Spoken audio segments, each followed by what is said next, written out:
माननीय पोलीस आयुक्त श्री संदीप कर्णिक सर यांच्या आदेशानुसार गुंडाविरोधी पथक हे नियमितपणे railway station, college, bus stand व पोलीस ठाणे हद्दीत गस्त करत असते। त्यानुसार दिनांक 11/6/2024 रोजी नाशिक रोड रेल्वे स्टेशन येथे गुंडाविरोधी पथकाचे अंमलदार गस्त करत असताना त्यांना माहिती मिळाली की संजय जाधव नामक रिक्षा चालक हा पोलिसांची गाडी पाहताच किंवा पोलीस दिसताच हा संशयितरित्या निघून जातो।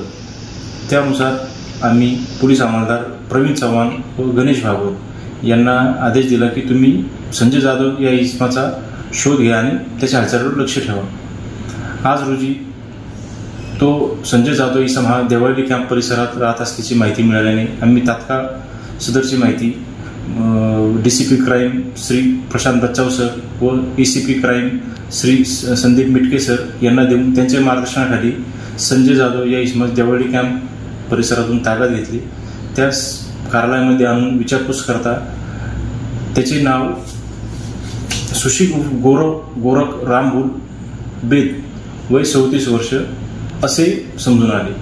सदरचा इसम हा नाव लपवून का फिरत होता, का वावरत होता, त्याचे ओरिजिनल नाव सुशील गोरख रामभूल बेद असताना तो संजय जाधव नावाने का फिरत होता याचा शोध घेतला असता आम्हाला नाशिक रोड पोलीस ठाणे गुन्हा रजिस्टर नंबर 25/2023 भादवी 307-504-506-34 मधील सुशील गोरख रामभूल बेद हा फरार असल्याचे समजून आल्याने आम्ही त्याच्याकडे विचारपूस करून त्यास अटक केली व नाशिक रोड पोलीस ठाणे ताब्यात दिली।